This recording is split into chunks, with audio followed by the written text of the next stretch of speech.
जेको तारुफ़ करायो उनवान सां सिंधी आवाज़ अखर रस्मुल ख़त सूरत ख़ती ऐं यकीन करियो जेका प्राइमरी इंफॉर्मेशन असांखे मिली आहे उन खां अॻु में आउं बज़ात ख़ुदि पाण लेक्चरर आहियां घणनि शयुनि खां पाण अणवाक़ुफ़ हुउसि ऐं यकीन करियो अहिड़ा दोस्त जेके लिसानी माहिर आहिनि मोहक़नि जेके सिर्फ़ु स्टेजनि ते जेके दोस्त लॿाणूं हणनि था वॾियूं वॾियूं तकरीरूं कनि था उन मां असांखे पले कुझु कोन थो पए हड़ हासिलु कुझु बि कोन थो थिए। सिंध जी ॿोलीअ जे मोर्चे जा असल सिपाही हे माण्हू आहिनि जेके नज़रअंदाज़ थियनि हर जॻह ते। ख़ुशामद तबिको चापलूस क्लास अकरा बपरवर ऐं मौक़ा परस्त माण्हुनि हमेशह स्टेज संभालिया आहिनि ऐं हर फोरम ते उन्हनि माण्हुनि जी अजारादारी आहे। हे माण्हू गुमनामीअ में आहिनि पर असां सभिनि जो हक़ थिए थो अहिड़नि माण्हुनि खे पधीराई बि ॾियूं उनखे फ़रोग़ बि ॾियूं उनखे हाईलाइट बि कयूं ऐं उन्हनि खे विसारियूं न। हिन जी भेटाला ऐं ताजुल बेवस जा ताजुल बेवस सिर्फ़ु 2 टे सिटूं अटकंदुसि अर्ज़ु कंदुसि हिन कंढीअ ते कुॾियो जो अभंबार आहे कंहिं त जीजल जो जानी या खिनठार आहे ही जे बालक सुभाणे जो मामार आहे तंहिंजी ॿोली ऐं लोलीअ तां सदके वञा सिंध मुंहिंजी अमा सूंहं तुंहिंजी मथां छा लिखी छा लिखां हिकु कलम हिकिड़ो मां कीअं पूरो कयां। कुझु दोस्तनि मुख़्तलिफ़ दोस्तनि जे लाइ गिफ्ट आंदा आहिनि ऐं उन्हनि दोस्तनि जा नाला वठंदुसि उहे उन्हनि दोस्तनि खे गिफ्ट कंदा। सेठ मोहम्मद सुमार मंगराड़ डॉक्टर अल्ताफ़ जोखियो साहब जे लाइ गिफ्ट आंदो आहे। गिफ्ट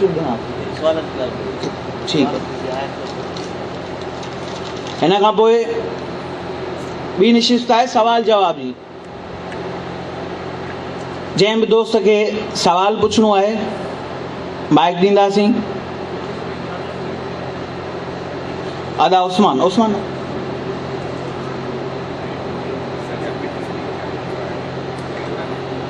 अला माइक ॾिजो।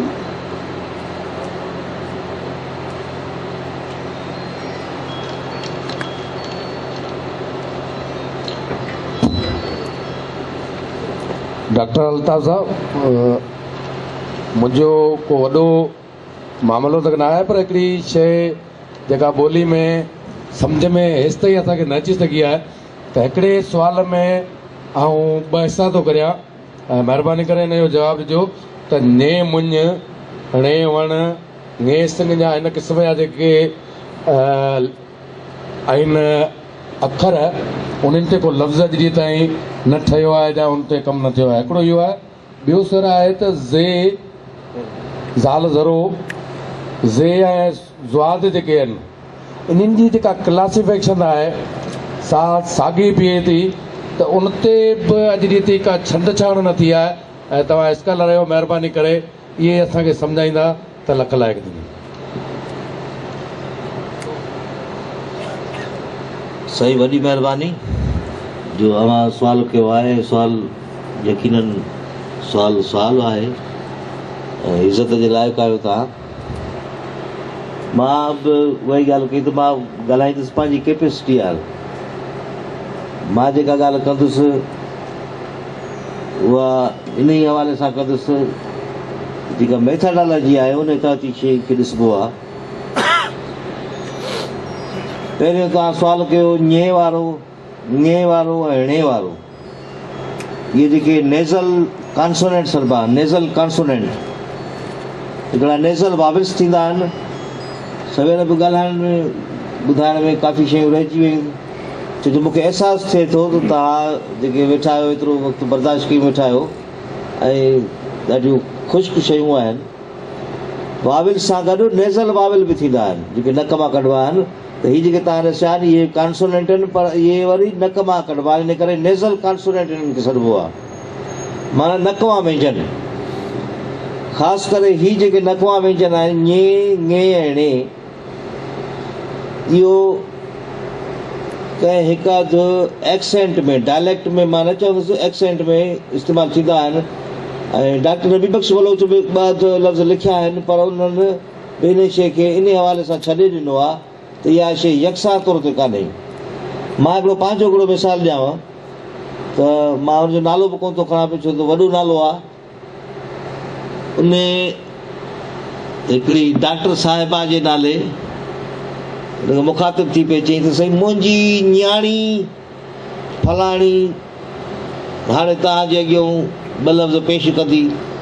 मुंहिंजी न्याणी न्याणी न्याणी हाणे न्याणी लफ़्ज़ शुरू ञे सां थो थिए, पर हाणे छा आहे त इहो लफ़्ज़ छा यकसा तौर ते पूरे सभिनी सिंधी ॿोली जे सभिनी डायलैक्ट्स में ॾिसिबो। ईअं न आहे त को हिकिड़े डायलैक्ट वारे हुन पंहिंजे एक्सेंट जे मुताबिक़ चई ॾिनो त मुंहिंजी न्याणी, बेशक ञे सां शुरू कई न्याणी कीअं, पर इहो लफ़्ज़ छा सभिनी डायलैक्टनि में यूज़ थिए थो, पर सभिनी डायलैक्टनि में यूज़ कोन थो थिए। इहो कंहिं हिकु अधु डायलैक्ट में यूज़ थिए थो त अहिड़े क़िस्म जा ॿिया बि काफ़ी अहिड़ा लफ़्ज़ हूंदा त लफ़्ज़ प्रॉपर न्याणी आहे। उन जो आलोफोन्स जीअं मच्छीअ जो मछी थियो त न्याणीअ जो जॻह ते हुन न्याणी चयो। त इहा मां कोन थो पियो चवां पियो, सभई उस्ताद सभई ॿोली जा माहिर ऐं सभु आलिम क़िस्म जा माण्हू इन ॻाल्हि जा आहिनि, ऐं जिन बि ज़ाहिर कया आहिनि इहे लफ़्ज़ न त असां वटि ई लफ़्ज़ इस्तेमालु थियनि था, त उनजे लाइ मां तव्हांखे इहा ई ॻाल्हि ॿुधायां पियो त उनजी जस्टिफिकेशन इहा आहे त उहा शइ सभिनी डायलैक्ट्स में यकसा तौर ते यूज़ कान पई थिए। इन जे करे इहे असां चवंदासीं त असांजी ॿोलीअ में को बि अहिड़ो लफ़्ज़ कोन्हे को जेको इन्हनि आवाज़नि सां शुरू थिए। उहो इन करे था चऊं त इहा शइ यकसा तौर ते सभिनी डायलैक्ट्स में सभिनी लहजनि में कोन्हे। कंहिं हिकु अधु लहजे में आहिनि, इहा शइ तस्लीम था कयूं था आहिनि, जीअं असां वटि इस्तेमालु थो थिए पुट, पर उहा शइ हेॾे न कान थी पई अचे या लिखत में कान थी पई अचे। त इहे शयूं फ़िलहालु आलोफोन्स में यूज़ कबियूं। जेको चवे थो मछी उहो त चवे थो मछी, असां चऊं था त इहा शइ लिखत में हिनाण बि, इन जे करे इहा शइ गणप में इल्मी हवाले सां न ईंदी। बाक़ी हिन ॻाल्हि खां इनकार न आहे। ॿियो सुवालु तव्हांजो इहो हुयो त ज़ाल ज़रो ज़े ज़ंजीर ज़ोए ज़ालिम ज़ोए ज़ामिन, इहे जेके भई ज़ोए जा आहिनि, या सीन वठो स्वादु वठो स वठो, इहे आवाज़ असां यकीननि असांजा माण्हू ਜਦੋਂ ॾिसंदासीं असां आम माण्हूअ खे, ईअं न आहे त असां वरी पंहिंजो अहमदानी साहिब खे ॾिसूं त आहे त पंहिंजो तजवीज़ नमूने सां हिते आवाज़ कढी थो वञे पियो, त बिल्कुलु असांजी ॿोली में हुजणु घुरिजे। असांजो आम माण्हू त कढी कोन थो सघे पियो, ॿोली ॾिसबी आहे आम माण्हूअ जी, आम माण्हू कोन थो कढे। इहो अलफ़ ऐं एन जो फ़र्क़ु बि कोन थो करे सघे। हिकिड़ो आलिम सॻोरो कंहिं दुकान ते चढ़ियो, चई और के गुलाब आहे, मखरज सां एन कढी, हुनजो ॿुधो चई यार आहे त सही, पर एॾो घाटो कोन्हे को। सो एॾा घाटा इहे आवाज़ इहे मख़सूस उन्हनि ॿोलियुनि जा आहिनि। जॾहिं ॾिसो अरब असांजो ॿिए को कढी सघंदो, ॿ कोन थी सघंदो। असांजे जेके असां सां गॾु रहनि था पिया उहे ई कोन था कढी सघनि। इहे यकीननि उन्हनि जे मख़सूस ॿोलियुनि जा आहिनि, पर हाणे असां छो था यूज़ कयूं? इहो मसइलो सूरत ख़तीअ जो आहे। इहो मसइलो सूरत ख़ती जो आहे त सूरत ख़तीअ में असांखे रखणा था पवनि। इन जे करे जेकर न रखंदासीं त लफ़्ज़नि में मानवी फ़र्क़ु थींदो। हाणे कंहिंजो नालो मिसाल नज़र हुसैन आहे या नज़र मोहम्मद आहे, नज़र मोहम्मद आहे त कहिड़ो ज़ाल कहिड़ो अथसि, ज़े जो आवाज़ु कहिड़ो अथसि, आया ज़ाल अथसि या ज़े अथसि या ज़्वाद अथसि। त इन सबब जे करे छो त असांजी ॿोलीअ में अरबी लफ़्ज़ फ़ारसी लफ़्ज़ उहे बाक़ाइदा इस्तेमालु थी चुका आहिनि, थियनि था पिया, असांजी ॿोली जो हिसो बणिजी विया आहिनि। असांजी ॿोली जो स्ट्रक्चर पंहिंजो आहे, उहो नथो टुटे पियो, पर असां लफ़्ज़ हायर कया, इहे सभई ॿोलियूं कंदियूं आहिनि। त उहे जॾहिं लफ़्ज़ असांजी ॿोली में अची विया आहिनि, मिसाल कसर आहे, कसर सीन सां आहे, कसर कफ़र से सवाब सां बि आहे। हाणे हुन कसर जी माना ॿी आहे, हुन जी माना ॿी आहे। लिखण में असांखे हिननि शयुनि जो एहतियात थो करिणो पवे। जुमिले में त घणाई जी माना में लिखिणो आहे त या कसरत घणाई जी माना में लिखिणो आहे त से सवाब सां लिखिणो आहे, पर जेकॾहिं वर्ज़िश जी माना में कसरत लिखिणो आहे त सीन सां लिखिणो आहे। आवाज़ सां साॻियो था कढूं पिया, पोइ हाणे छा कयूं? बाबा आवाज़ बिल्कुलु तव्हां उहो न कढी सघो, लेकिन लिखण में तव्हां लिखंदव त फ़र्क़ु थींदो। त ॿेली त इहे लफ़्ज़ इन करे असां खयां त असां वटि उहे लफ़्ज़ यूज़ थियनि था पिया, इन करे असां उन्हनि आवाज़नि खे छॾे कोन था पिया सघूं। इन सबब जे करे अरबी जा आवाज़ बि असां इस्तेमालु कया रखिया आहिनि पंहिंजे पटीअ में। सिर्फ़ु ऐं सिर्फ़ु सूरत ख़तीअ जे बुनियाद ते को ॿारु नथो कढी सघे पियो, को उस्तादु सही नमूने सां नथो पढ़ाए सघे पियो, को मसइलो कोन्हे, को इशू कोन्हे।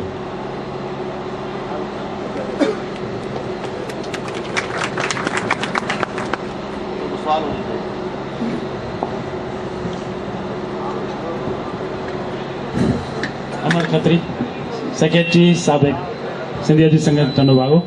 साईं जन खां अर्ज़ु आहे त जेका हींअर मौजूदा शाइरी थिए पई उन में तव्हां केतिरा मुतमिन आहियो ऐं हींअर जेका शाइरी थिए पई उन सूरत तख्ती जे हिसाब सां थिए पई या न? महिरबानी।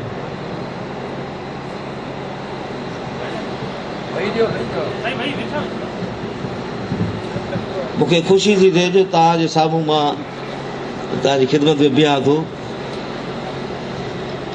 पहिरीं ॻाल्हि इहा आहे त तव्हांजो जेको सुवालु हुयो उहो हिन कम सां कंसर्न आहे कोन। शाइरी जेका थिए पई आहे सूरत ख़ती आहे, सूरत ख़ती जो मसइलो आहे लिखण जो मसइलो, उहो लिखत जी हद ताईं आहे। उन लिखण में किथे को मसइलो हुजे त उहो तव्हां शेयर करे सघो था। बाक़ी शाइरी खां मां मुतमिन थिया न थिया इहो हिकिड़ो एज़ अ पंहिंजो लिंग्विस्ट का मां नथो राय ॾेई सघां। भई शाइरी दिलि जूं कैफ़ियतूं आहिनि ऐं कैफ़ियतुनि ते कॾहिं कॾहिं तनक़ीद बि न कबी आहे। तनक़ीद तव्हां उनखे ॿोलीअ जी कैटेगरी में करे सघो था, वज़ननि जी कैटेगरी में करे सघो था, पर हाणे चओ त साईं हाणे चंड बि ॻाल्हाईंदो आहे छा महबूब असांजो, ए चंड पीरी खे चओ या हीअं कुझु बि।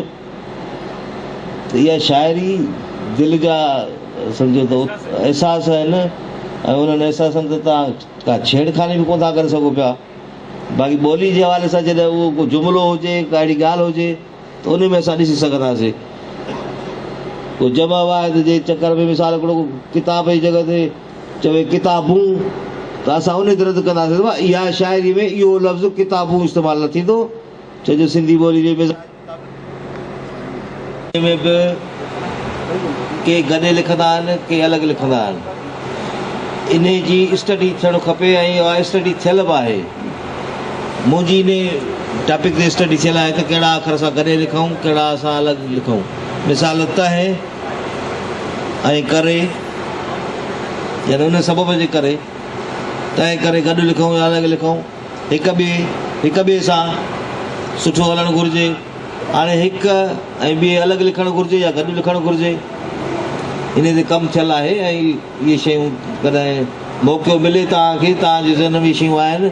मुंहिंजे फेसबुक ते शायदि इहो पेपर बि लिखियलु आहे त उन जा उसूल तॾहिं ठहंदा जॾहिं तव्हां कंहिं शइ जी स्टडी कयो। लफ़्ज़ त भेजो, लफ़्ज़ मेड़बा, उन्हनि जी एनालिसिस कबी, छॾछाड़ कबी ऐं पोइ ॻाल्हि प्यार बि। त इहो बि इन में ॿ शयूं ॾिसियूं पियूं त यकसा तौर ते घणो कहिड़ो लिखियो थो वञे पियो। त असांखे हाणे अॻे गॾु लिखंदा हुया, हाणे इनखे अलॻि लिखियो थो वञे पियो। त तरजीह इन खे ॾिबी त जेको घणो यूज़ थो थिए, त हाणे इन खे तरजीह ॾिनी वई आहे त असां ऐं खे अलॻि अलॻि लिखो। हिक ॿिए जेको असां अॻे अलॻि लिखंदा हुआसीं, हाणे हिनखे गॾु लिखो। त सूरत त जेका तव्हां चओ था उहा बि ग़लति न आहे, पर तरजीह इन खे आहे त अलॻि लिखो। इन में बि के गॾे लिखंदा आहिनि, के अलॻि लिखंदा आहिनि। इन जी स्टडी थियणु खपे ऐं इहा स्टडी थियल बि आहे। मुंहिंजी इन टॉपिक ते स्टडी थियल आहे त कहिड़ा अखर असां गॾे लिखूं, कहिड़ा असां अलॻि लिखूं। मिसाल त है ऐं करे यानी उन सबब जे करे तंहिं करे गॾु लिखूं या अलॻि लिखूं। हिक ॿिए सां सुठो हलणु घुरिजे। हाणे हिकु ऐं ॿिए अलॻि लिखणु घुरिजे या गॾु लिखणु घुरिजे, इन ते कमु थियलु आहे। ऐं इहे शयूं कॾहिं मौक़ो मिले तव्हांखे, तव्हांजे ज़हन में शयूं आहिनि। मुंहिंजे फेसबुक ते शायदि इहो पेपर बि लिखियलु आहे त उन जा उसूल तॾहिं ठहंदा जॾहिं तव्हां कंहिं शइ जी स्टडी कयो। लफ़्ज़ त भेजो, लफ़्ज़ मेड़बा, उन्हनि जी एनालिसिस कबी, छॾछाड़ कबी ऐं पोइ ॻाल्हि प्यार बि। त इहो बि इन में ॿ शयूं ॾिसियूं पियूं त यकसा तौर ते घणो कहिड़ो लिखियो थो वञे पियो। त असांखे हाणे अॻे गॾु लिखंदा हुया, हाणे इन खे अलॻि लिखियो थो वञे पियो। त तरजीह इन खे ॾिबी त जेको घणो यूज़ थो थिए, त हाणे इन खे तरजीह ॾिनी वई आहे त असां ऐं खे अलॻि अलॻि लिखो। हिक ॿिए जेको असां अॻे अलॻि लिखंदा हुआसीं, हाणे हिन खे गॾु लिखो। त सूरत त जेका तव्हां चओ था उहा बि ग़लति न आहे, पर तरजीह इन खे आहे त अलॻि लिखो। डायलैक्ट ॿोली जा सभई गॾे ॿोली सॾिबी, पोइ उन सूरत में हिकिड़ो स्टैंडर्ड डायलैक्ट मुक़ररु थियलु हूंदो आहे। स्टैंडर्ड डायलैक्ट मुक़ररु कबो आहे, जंहिंखे असां मयारी लहजो चवंदा आहियूं। हाणे टाइम जे हिसाब सां इस्लामाबाद जो टाइम हितां जो टाइम में फ़र्क़ु आहे, पर पाकिस्तान में टाइम त आहे हिकिड़े टाइम ते ॿ दफ़ो नी, त स्टैंडर्ड टाइम मुक़ररु कबो आहे। त हिन टाइम ते जॾहिं मिसाल इफ़्तारी जो टाइम हूंदो आहे त अलॻि अलॻि हूंदो आहे। त डायलैक्ट जे हवाले सां विचोलो जेको लहजो आहे, साहिती लहजो, उहो साहिती लहजो, विचोलो लहजो, उहो स्टैंडर्ड लेखियो वियो आहे अंग्रेज़नि खां वठी बि। छो असां वटि ॿोलीअ जे इल्म जे हवाले सां जेका स्टडी कई उहा अंग्रेज़नि थियल आहे। अंग्रेज़नि जो असां ते महिरबानी इन हवाले सां, त उन्हनि जेका स्टडी कई ऐं उन्हनि जेके ॿोली जा जेके उसूल रखिया, ॿोली जा उसूलनि उन्हनि जेके अख़ज़ कया, उन बुनियाद ते चयनि त साहिती जो जेको इलाइक़ो आहे उहो स्टैंडर्ड डायलैक्ट आहे। त मुरविज ग़ैर मौजूदु इन शइ सां टच नथो करे। मां ॻाल्हायां थो पियो, मां पियो थो ॻाल्हायां, मां इस्तेमालु मां पियो थो कयां, पर तव्हां चवंदव छा त मां तव्हांखे आऊं चवणो आहे। मां बि त पूरी सिंध जो माण्हू आहियां, सॼी सिंध में हलां पियो थो, सॼी सिंध मुंहिंजी आहे, सभई सॼी सिंधी ॿोली जिते ॻाल्हाई वञे थी बि मां उन्हनि जो आहियां, उहे मुंहिंजा आहिनि। पर लफ़्ज़ त मां थो इस्तेमालु कयां। मां चवण जो मक़सदु त मां पूरी सिंध जो आहियां, पर जेका मां ॿोली ॻाल्हायां पियो थो, मां पंहिंजे लहजे जी नुमाइंदगी कयां पियो न। इन हवाले सां तव्हांखे जॾहिं शाइरी करणी पवंदी त तव्हांखे पंहिंजे इलाइक़े जे हवाले सां जेके राय जूं ॻाल्हियूं हूंदियूं, राय जो लफ़्ज़ हूंदा, उहे इस्तेमालु करणो पवंदो। असांजी सिंधीअ जी कहिड़ी सिंफ़ में हिते ईंदा लिखण में? इहे सही असल में लहजा जेके बुनियादी तौर ते सिंध जे माण्हुनि कलेक्ट कया आहिनि, उहे 5 था लेखनि।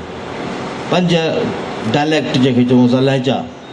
हाणे लहजो हिकिड़ो ब्रॉड लफ़्ज़ आहे, उन जे अंदरि वरी एक्सेंट थींदा आहिनि ॿोलियुनि जे हवाले सां, ॿोलियुनि जी टचिंग थींदी आहे। हाणे मिसाल सराइकी ॿोली ॿधो, उतरादी ॿोली, उतरादीअ में हितां ख़ैरपुर खां वठी जो ॿधो ॿोलियूं त मुख़्तलिफ़ अंदाज़नि, ठुल ताईं, हेॾे उबावड़े ताईं, हेॾे शिकारपुर ताईं, वरी होॾे लाड़काणो, इहो सॼो उतर में थो अचे पियो। होॾे सराइकी ॿोली, त इहो सभिनी खे गॾे असां हिकिड़ो डायलैक्ट चवंदा आहियूं, लहजो चवंदासीं। उन जे अंदरि इहे मुख़्तलिफ़ इहे वरी एक्सेंट आहिनि, जंहिंखे तव्हां सिंधीअ में उप लहजा चओ, नंढा लहजा, वरी उन जे अंदरि थींदा नंढा लहजा। ईअं शख़्सी तौर ते बि अलॻि अलॻि थींदा आहिनि। मिसाल रिज़वान साहिबु या मां फ़र्ज़ु कयो जेकॾहिं मां हिकिड़े इलाइक़े जा आहियूं त असांजी ॿोली, असांजे ॻाल्हाइण में बि फ़र्क़ु हूंदो। त इहे तव्हांजा लाड़ी लहजे में था अचनि। ठीकु सर, हा, बिल्कुलु कंप्लीट। ऐं अबुल हसन जी सिंधी जे बारे में तव्हांजो छा ख़्यालु आहे? अबुल हसन सिंधी, अबुल हसन सिंधी हुयो, बसि इहे मुंहिंजो ख़्यालु आहे। अबुल हसन सिंधी हुयो, हा मां सम्झो। असल में छा आहे त असां वटि रस्मुल ख़त जे हवाले सां स्क्रिप्ट घणे क़दुरु यूज़ थींदियूं। हिकिड़ी देवनागरी जंहिंखे असां हिंदी चऊं था पिया स्क्रिप्ट लिखत, ऐं ॿी अरबी रस्मुल ख़त, ॿई इस्तेमालु घणियूं थींदियूं हुयूं। अबुल हसन खां अॻु में बि माण्हुनि सिंधी लिखी पे, पोइ इहे फारसी अखर, मिसाल पेजे गाफ़, या वरी सिंधीअ जा, हाणे सिंधीअ जा हुननि घड़िया बि पे। मिसाल को ईअं लिखिणो आहे त हीअं लिखिणो आहे, अॼु लिखिणो आहे त हीअं लिखिणो आहे, अॻे लिखिणो आहे त हीअं लिखिणो आहे, या ॾाल ॾेॾर लिखिणो आहे, या ॾेॾर लिखिणो आहे त हीअं लिखिणो आहे। उन जा अखर पे चेंज थिया आहिनि, टुका चेंज पे थिया आहिनि, कॾहिं से सवाब वांगुरु, कॾहिं पे पग वांगुरु। अबुल हसन छा कयो, जो अबुल हसन ज़ाहिर हिकिड़ो उस्ताद हुयो, पोइ हुन इहे सम्झो स्टडी करे उहे अखर हुन मेड़े हिकिड़ी आई वेटा अल्फ़ाबेट तरतीब ॾिनई, तरतीब ॾिनई। माना ईअं सम्झो त बाज़ाब्ता तौर ते पहिरियों दफ़ो मुख़्तलिफ़ अखरनि जी स्टडी करे हुन हिकिड़ी अखरनि जी पटी ठाही, तरतीब ॾिनई 52 आख़िरी, उनखे चइबो आहे अबुल हसन जी अल्फ़ाबेट। पोइ हाणे ज़ाहिर हुन त अखर ठाहिया, हाणे अखर लिखजनि कीअं, लफ़्ज़ कीअं लिखजनि। पोइ हुन वरी उहो मुक़दमे सलवात वारो जेको किताबु लिखी, ऐं पोइ हुन में निमाज़ जा मसइला, वज़ू जा मसइला, अलफ़ इशबा वारी शाइरी जे नमूने सां, जंहिंखे डॉक्टर दाऊद पोटे कपत सॾियो आहे, त उन खे थो चइजे अबुल हसन जी सिंधी। सिंधी मां मुराद आहे त हाणे सिंधी कीअं थी पढ़ाइजे, अखर कीअं था पढ़ाइजनि, अखर कीअं था लिखजनि। अंग्रेज़नि वरी ॾिठो त हाणे उन में जा गैप्स हुया, उन्हनि कॉमेटियूं ठाहे ऐं पोइ हीअ मौजूदा स्क्रिप्ट असांजे अॻियां रखियनि।